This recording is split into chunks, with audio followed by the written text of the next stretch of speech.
Lorsque vous entendez les mots « famille juive » et « possédé » ou « financier ultra riche », qu'est-ce qui vous vient à l'esprit? Les Rothschild, n'est-ce pas? Ces mots-clés correspondent parfaitement à la légendaire famille juive ashkénaze, mais si l'on ajoute l'Amérique à cette description, les choses se compliquent quelque peu. En effet, si les Rothschild ont exercé une grande influence sur le monde entier, c'est surtout en Europe qu'ils se trouvaient au sommet de leur puissance. Dans la vidéo d'aujourd'hui, je vous parlerai non seulement d'une autre famille juive ashkénaze ultra riche qui possède le secteur financier en Amérique, mais aussi d'autres familles juives d'Amérique qui ont réussi à exercer autant d'influence sur votre vie et la mienne pendant plusieurs générations. La famille Goldman Sachs. Dans la Bavière du 19e siècle, au milieu des paysages luxuriants et des villages pittoresques, une histoire d'ambition, d'amitié et de prouesse financière a pris forme. Tout a commencé avec un homme nommé Marcus Goldman, dont le parcours a finalement abouti à la naissance d'une dynastie financière qui a façonné le tissu même de l'économie américaine. Le jeune Marcus Goldman est né dans une famille juive ashkénaze le 9 décembre 1821 à Trappstadt. Son père, Wolf Goldman, était un modeste fermier et marchand de bétail. Les Goldman travaillaient dur, mais ils rêvaient de quelque chose de plus. Alors que le vent du changement souffle sur l'Europe pendant les révolutions de 1848, Marcus Goldman prend une décision audacieuse. Il décide de traverser l'Atlantique et de s'embarquer pour un voyage périlleux vers l'Amérique, la terre de tous les possibles. À son arrivée en Amérique, le nom de Marcus Goldman a été transformé en sa version américanisée. Il a commencé comme colporteur, naviguant dans les rues animées avec une charrette tirée par un cheval. C'était un début modeste pour un homme aux grandes aspirations, mais il était déterminé à tracer sa propre voie. À Philadelphie, la vie de Marcus Goldman prend un tournant inattendu. Le destin l'amène à louer une chambre dans une pension de famille, celle-là même qu'occupait son vieil ami, Joseph Sachs. Ces retrouvailles marquent le début d'un partenariat qui durera toute une vie. En 1869, Marcus Goldman jette son dévolu sur New York, l'épicentre de la finance américaine. Sur Pine Street, dans le sud de Manhattan, il fonde Marcus Goldman & AMP Company, une société de courtage spécialisée dans les reconnaissances de dettes. Sa ténacité se révèle très vite, puisqu'il traite des transactions qui se chiffrent en millions par an. Le tournant se produit en 1882, lorsque Marcus invite son gendre, Samuel Sachs, à le rejoindre dans l'entreprise. La société prend alors le nom de M. Goldman & Sachs. Les efforts combinés de la famille ont déclenché un boom financier, en traitant des dizaines de millions de transactions par an et en amassant un capital important. Pendant près d'un demi-siècle, le partenariat Goldman Sachs prospère. En 1885, Marcus introduit son fils Henry et son gendre Ludwig Dreyfus en tant qu'associé junior, et la société adopte son nom durable Goldman Sachs & AMP Co. La croissance est exponentielle et culmine avec l'entrée à la bourse de New York en 1896. Lorsque Marcus Goldman prend sa retraite, il laisse la société entre les mains expertes de son fils, Henry Goldman, et de son gendre, Samuel Sachs. En 1904, la génération suivante prend le relais. Les fils de Samuel, Arthur et Paul, rejoignent la société, fraîchement sortis de l'université de Harvard. La dynastie a continué à prospérer. La deuxième génération de la famille Goldman Sachs a été chargée de préserver et de développer l'héritage forgé par Marcus Goldman. Au cours des 3 décennies suivantes, le leadership et la pensée innovante d'Henry ont contribué à faire de Goldman Sachs une institution financière de premier plan. Sa volonté de prendre des risques calculés a conduit la société à explorer de nouvelles frontières. Il s'est lancé dans le financement industriel et a été le premier à utiliser le potentiel de bénéfice d'une entreprise pour attirer des investissements en actions à long terme. Cette approche innovante a conduit à l'introduction en bourse de sociétés emblématiques telles que Sears, Roebuck & Co., Underwood Typewriter Co., B.F. Goodrich et F.W. Woolworth. L'héritage de Goldman Sachs s'est étendu au-delà de la génération d'Henry. La 3e génération a vu la famille fermement ancrée dans l'élite financière américaine. Ses descendants, guidés par les principes inculqués par leurs ancêtres, ont continué à façonner le destin de Goldman Sachs et, par extension, le paysage financier américain. L'histoire de la famille Goldman Sachs est une quintessence américaine de résilience, d'innovation et de poursuite de l'excellence. Elle témoigne de l'esprit durable des familles d'immigrants qui, contre vents et marées, se sont taillés une place dans le tissu américain. Goldman Sachs était à la pointe de l'innovation financière. Elle a été la première à utiliser le papier commercial comme outil de financement pour les entrepreneurs.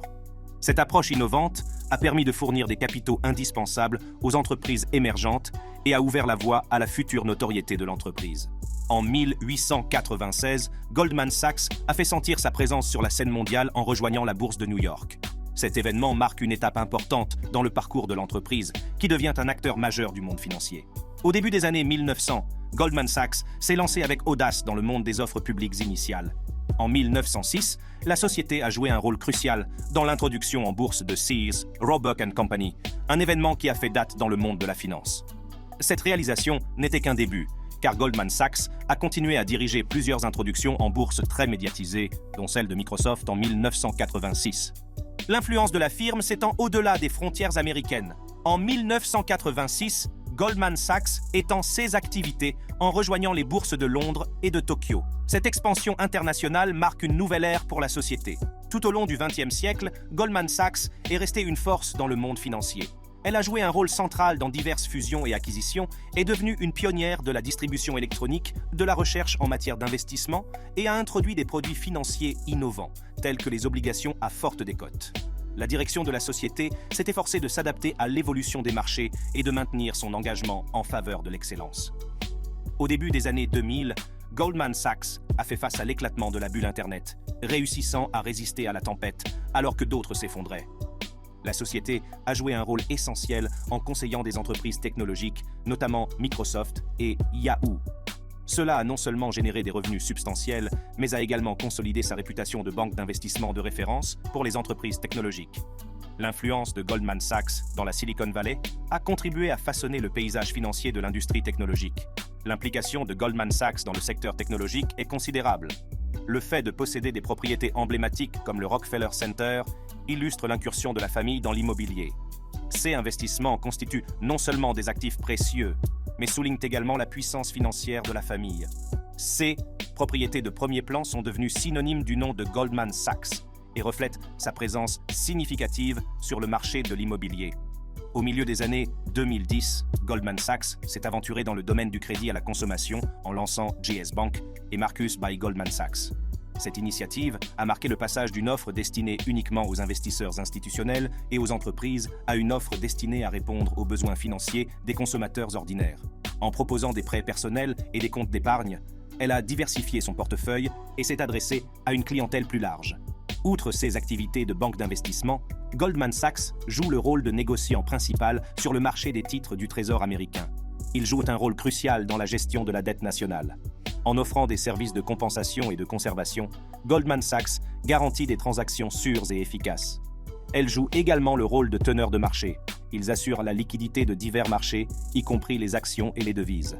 En outre, leur expertise s'étend au courtage d'un large éventail de produits financiers, du crédit aux titres adossés à des créances hypothécaires.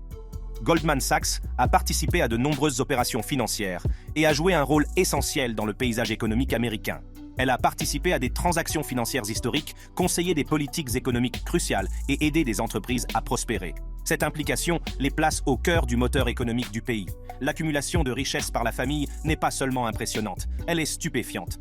Leur approche multiforme de la création de richesses, de la banque d'investissement aux entreprises technologiques, a fait d'eux une puissance financière. Leur capacité à générer constamment des profits et à naviguer sur des marchés financiers complexes a contribué de manière significative à leur richesse. Cependant, la famille Goldman Sachs n'est pas seulement connue pour l'accumulation de richesses, elle a également laissé une marque significative dans le monde de la philanthropie. Leurs actions caritatives ont eu un impact considérable sur diverses causes et organisations. L'un des aspects les plus remarquables de la philanthropie de la famille Goldman Sachs est son engagement en faveur de l'éducation. Au fil du temps, elle a fait des dons généreux à des établissements d'enseignement, finançant des bourses, des programmes de recherche et le développement d'infrastructures. Ces contributions ont non seulement amélioré la qualité de l'enseignement, mais elles ont également ouvert la voie à d'innombrables possibilités pour les étudiants. Les soins de santé sont un autre domaine dans lequel la famille a apporté des contributions substantielles. Leur soutien à la recherche médicale et à la mise en place d'infrastructures de soins de santé a permis de sauver des vies et de faire progresser la médecine. Leurs dons ont permis de financer des recherches de pointe qui ont débouché sur des avancées dans le traitement de maladies et d'états pathologiques. Les efforts philanthropiques de la famille s'étendent également aux activités culturelles et artistiques.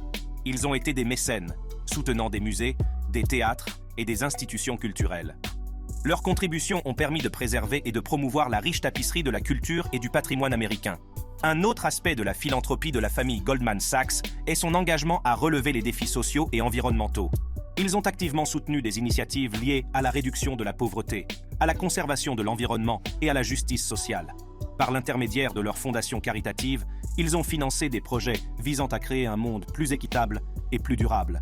La famille Goldman Sachs se distingue non seulement par l'ampleur de ses dons, mais aussi par son engagement concret dans des activités philanthropiques. Ils ont adopté une approche proactive, travaillant en étroite collaboration avec les organisations qu'ils soutiennent et participant activement aux causes auxquelles ils croient.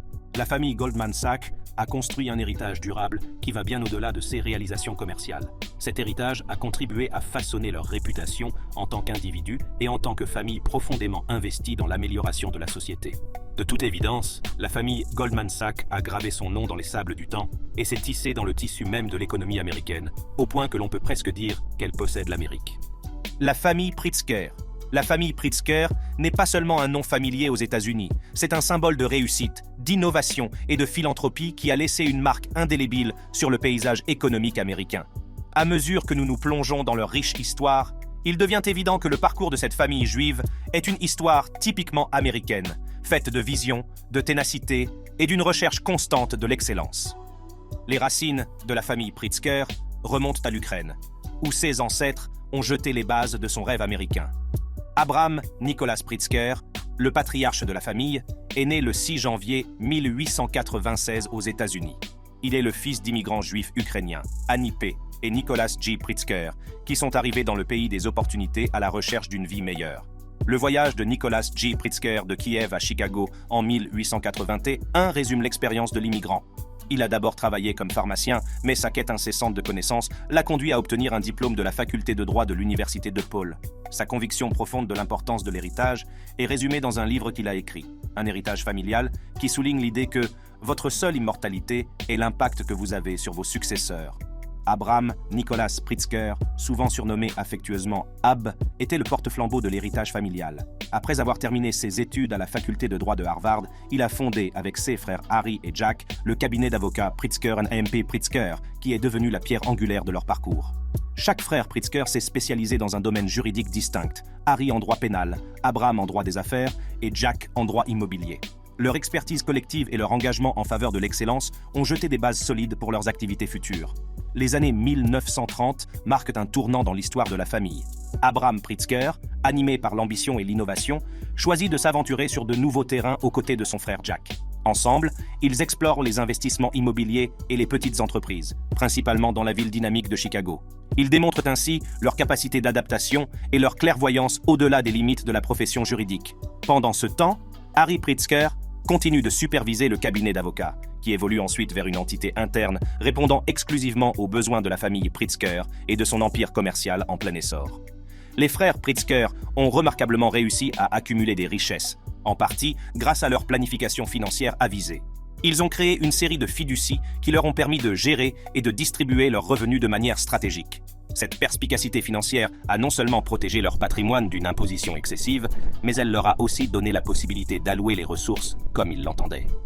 L'héritage d'Abraham Nicholas Pritzker s'est poursuivi à travers ses 3 fils accomplis, Jay Pritzker, Robert Pritzker et Donald Pritzker.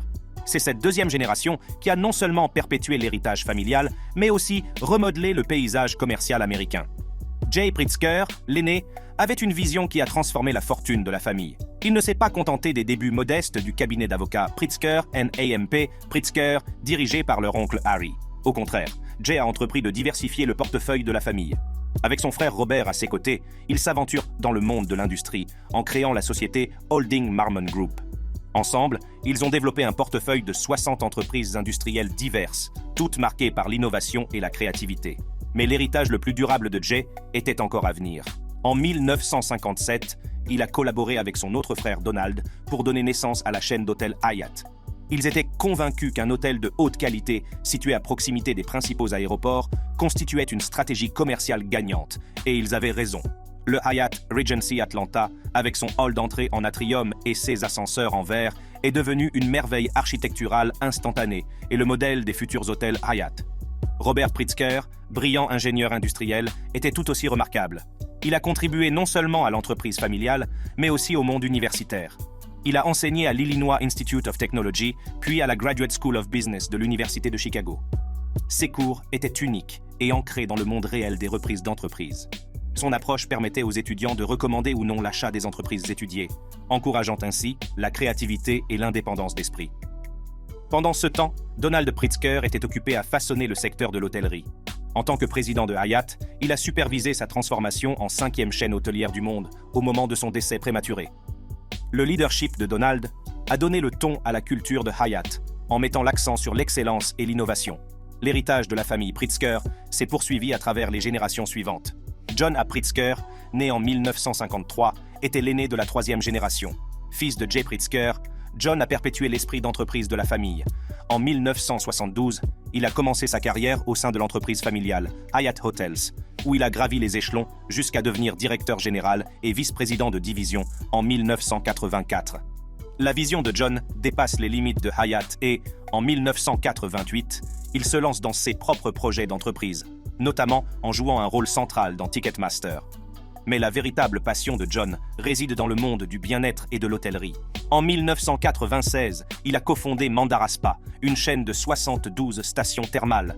L'approche unique de la société en matière de relaxation et de rajeunissement a trouvé un écho auprès des voyageurs du monde entier. En 2000, une partie de l'entreprise a été vendue à Shiseido Company, preuve de son influence croissante. En 2005, John a cofondé la société de capital investissement Geolo Capital avec son partenaire de Mandara Spa, Tom Gottlieb. Geolo Capital s'est fixé pour objectif d'investir dans des entreprises des secteurs de l'hôtellerie, du divertissement, de la santé et du bien-être. Leur engagement à améliorer l'expérience des clients les a conduits à acheter l'emblématique Carmel Valley Ranch en 2009. Le centre de villégiature a subi une transformation remarquable sous la direction de Geolo Capital. Peu de temps après, Geolo Capital a acquis une participation majoritaire dans la chaîne d'hôtels de charme Joie de Vivre. Cette opération stratégique a permis de fusionner les 30 hôtels de Joie de Vivre avec les 12 hôtels du Thomson Hotel Group pour former Commune Hotels and AMP Resorts en octobre 2011. John Pritzker et Jason Pomeranc ont pris la barre en tant que co-PDG, guidant l'entreprise vers une ère de croissance sans précédent. En 2012, Commune Hotels exploitait un nombre impressionnant de 46 hôtels, générant un chiffre d'affaires stupéfiant de 50 millions de dollars. Leur mélange unique de luxe et d'authenticité leur a permis de se démarquer dans le secteur de l'hôtellerie, où la concurrence est féroce. En janvier 2016, Commune Hotels a uni ses forces à celles de Destination Hotels pour créer Two Roads Hospitality, un géant de l'hôtellerie qui compte plus de 97 hôtels répartis sur 6 marques et dont le chiffre d'affaires annuel dépasse les 2,3 milliards de dollars. La fusion a marqué une étape importante dans le parcours de John Pritzker dans le monde de l'hôtellerie. Penny Pritzker, la fille de Donald Pritzker, est une force dynamique dans l'héritage de la famille Pritzker, puisqu'elle a été la 38e secrétaire au commerce des États-Unis. En 1987, elle a fondé Classic Residence by Hyatt, rebaptisé par la suite Vie, un projet pionnier qui proposait des logements haut de gamme pour les personnes âgées, en remplacement des maisons de retraite traditionnelles. Au départ, le projet est confronté à des difficultés et subit des pertes substantielles. Mais grâce à un marketing avisé et à une gestion saine, Penny est parvenue à redresser la barre. L'impact de Penny ne s'est pas limité au logement pour personnes âgées. En 1991, son oncle Jay Pritzker, à la tête des entreprises familiales, la nomme directrice des propriétés foncières non hôtelières des Pritzker. C'est ainsi qu'est né le Pritzker Realty Group, une entreprise qui a développé des immeubles d'habitation, des centres commerciaux et même le quartier de Baldwin Park à Orlando, en Floride. J. Robert J.B. Pritzker, fils de Donald Pritzker, né le 19 janvier 1965, représente un autre pilier de la 3e génération de la famille Pritzker. J.B. a pris la présidence de Chicago Next, un conseil axé sur l'innovation et la technologie, dont le maire de Chicago, Rahm Emanuel, s'est fait le champion. Il a joué un rôle essentiel dans la création de 1871, un incubateur de start-up numérique à but non lucratif, nommé en commémoration du grand incendie de Chicago de 1871. Ses contributions se sont étendues à la création de l'Illinois Venture Capital Association et du Chicagoland Entrepreneurial Center. JB a cofondé Chicago Ventures et soutenu des initiatives telles que Techstars Chicago et Built in Chicago. Avec son frère Anthony, il a cofondé Pritzker Group Private Capital, un groupe puissant qui possède et exploite des entreprises du marché intermédiaire, notamment Palette Exchange Company, également appelée Peco Palette, et Clinical Innovations. Son engagement en faveur du développement économique lui a valu des récompenses telles que le prix Entrepreneurial Champion Award, décerné par la Chambre de commerce de Chicago en 2008. JB s'est lancé dans la politique et a apporté des contributions significatives qui ont renforcé l'influence de la famille Pritzker sur l'Amérique. Son parcours politique a commencé par sa forte affiliation au Parti démocrate. Il a été un soutien financier dévoué et un membre actif du parti pendant des années. En 2018, Pritzker a décidé de franchir une étape monumentale en se présentant au poste de gouverneur de l'Illinois, qu'il a remporté. La victoire de J.B. Pritzker l'a non seulement propulsé au rang de 43e gouverneur de l'Illinois, mais elle a également étendu la portée de la famille Pritzker dans le domaine de la politique américaine. La carrière politique réussie de J.B. Pritzker a renforcé la visibilité de la famille sur la scène nationale. Elle leur a permis de s'adresser à un public plus large, de défendre leurs causes philanthropiques et de participer à des discussions qui transcendent les intérêts commerciaux. La capacité de la famille Pritzker à diversifier sa fortune dans différents secteurs d'activité lui a permis de résister aux tempêtes économiques et de prospérer en période de changement. Leur approche innovante des affaires et leur volonté de saisir de nouvelles opportunités leur ont permis de rester pertinents et rentables. De la pratique juridique à l'industrie manufacturière, en passant par l'hôtellerie et les investissements divers, ils ont stratégiquement bâti un empire financier qui continue d'influencer divers secteurs. Au fil des générations, la gestion des actifs de la famille Pritzker, associée à sa volonté de saisir les opportunités lorsqu'elles se présentaient, a permis de préserver et d'accroître sa richesse. Ils se classent régulièrement parmi les familles les plus riches d'Amérique et contrôlent une part substantielle de l'économie américaine. C'est eux qui accroît leur importance dans le paysage économique du pays. La famille Fisher. L'histoire de la famille Fisher, une dynastie juive américaine, témoigne du pouvoir de l'esprit d'entreprise, du travail acharné et d'une profonde passion pour les arts. Leur parcours, depuis des débuts modestes jusqu'à l'accumulation d'une fortune considérable, a laissé une marque indélébile sur le paysage économique américain. Les racines de la famille Fisher remontent à San Francisco, en Californie. Donald George Fisher, né le 3 septembre 1928, et Doris Lee Feigenbaum Fisher, né le 23 août 1931, sont tous deux issus de familles juives. Donald, l'aîné de 3 garçons, est le fils d'Eileen Fisher et de Sidney Fisher, un ébéniste qualifié. Doris était la fille de Dorothy Bamberger de New York et de B. Joseph Feigenbaum. Elle avait 2 frères et sœurs, Anne F. Rossi et Joseph L. Feigenbaum. Le parcours de Donald Fisher vers le succès a commencé par une licence en administration des affaires à l'Université de Californie, à Berkeley, où il était un membre actif du chapitre Theta Zeta de la fraternité Delta Kappa Epsilon. Après avoir obtenu son diplôme, il a acquis une expérience précieuse en tant qu'officier de la réserve navale américaine et a travaillé dans l'entreprise familiale L&AMP, Emmanuel Incorporated, une entreprise de fabrication de moulins et d'ébénisterie. C'est à cette époque que les graines de l'esprit d'entreprise ont été semées. Dans les années 1960, Donald Fisher se lance dans la rénovation d'hôtels. La décision fatidique de louer un espace commercial à Levi Strauss & AMP Company a donné naissance à un concept de vente au détail révolutionnaire, le Wall of Levi's.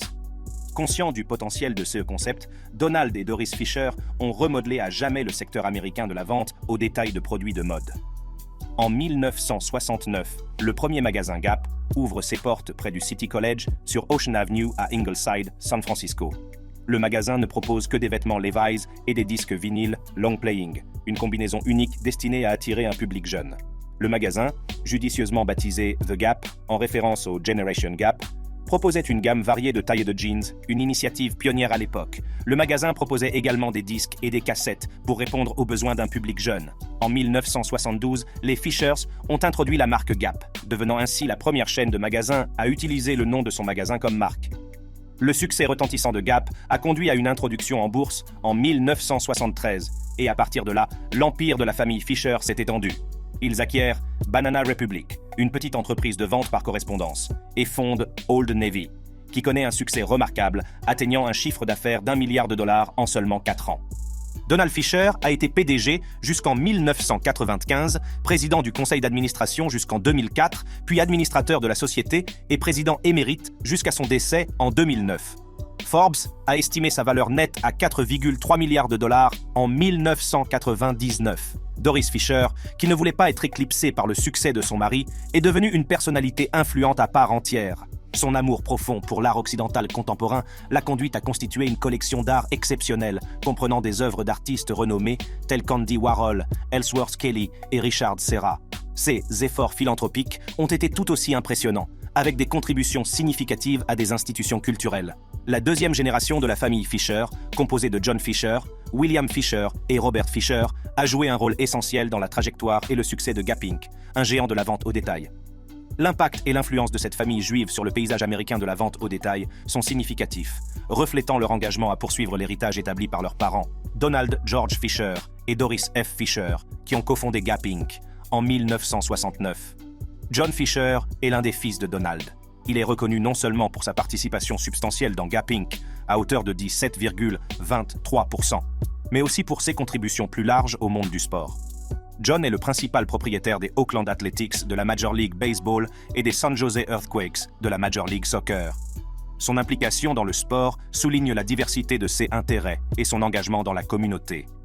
William Fisher, un autre fils, détient une participation de 15,94% dans Gap Inc. Le parcours de William au sein de l'entreprise a commencé après l'obtention de son MBA, où il a d'abord travaillé comme directeur de magasin pour Banana Republic. Cette première expérience pratique lui a permis d'acquérir une connaissance inestimable du secteur de la vente au détail. La carrière de William au sein de Gap Inc. a évolué au fur et à mesure qu'il assumait des responsabilités croissantes, contribuant finalement à l'expansion internationale de l'entreprise. Son esprit d'entreprise l'a conduit à créer en 2000 un Manzanita Capital, une société de capital investissement basée à Londres. Cette diversification dans le monde de l'investissement témoigne de son sens stratégique et de sa capacité à naviguer dans différents domaines d'activité. Robert Fisher, un autre héritier de Donald George Fisher, détient une participation importante dans Gap Inc., 15,47%, et a participé activement à la direction de l'entreprise. Il a occupé les fonctions de président du conseil d'administration, de directeur général par intérim et de directeur général à différents moments, démontrant ainsi sa polyvalence dans la conduite de l'entreprise à travers différentes phases. Le leadership de Robert a permis à Gap Inc. de rester un acteur important du secteur de la vente au détail. Ensemble, la deuxième génération de la famille Fisher a renforcé l'engagement de Gap Inc. en faveur de l'innovation et de la différenciation des marques. Elle a maintenu la tradition de la stratégie multimarque, avec Gap, Old Navy, Banana Republic et Athleta qui s'adressent à des segments de clientèle diversifiés. Le dévouement inébranlable de la famille à l'égard des initiatives sociales et environnementales a également été une caractéristique de leur gestion Gap Inc., poursuivant activement ses efforts en matière de développement durable et de soutien à la communauté. Outre son rôle au sein de Gap Inc., la famille Fisher a apporté des contributions notables à des projets philanthropiques et à des causes politiques. Leur participation à des activités caritatives et leurs dons politiques soulignent leur engagement à avoir un impact positif au-delà du secteur de la vente au détail. Dans l'ensemble, la deuxième génération de la famille Fisher a non seulement préservé, mais aussi propulsé l'héritage de Gap Inc. en tant que géant mondial du commerce de détail. Leur vision collective, leur sens des affaires et leur dévouement à la responsabilité sociale continuent de façonner l'identité de l'entreprise et d'influencer le paysage plus large du commerce de détail américain. Au fil des ans, Gap Inc. a parcouru un chemin remarquable, jalonné de réalisations importantes, consolidant ainsi sa position de géant mondial de la vente au détail. Gap Inc. a toujours affiché des revenus annuels substantiels, atteignant plus de 15 milliards de dollars ces dernières années. Sous la direction de la famille Fisher, Gap Inc. a adopté une stratégie multimarque. Chaque marque de son portefeuille a été soigneusement sélectionnée pour répondre à des segments de consommateurs distincts et à des préférences en matière de mode. Le portefeuille comprend Gap, Old Navy, Banana Republic et Athleta.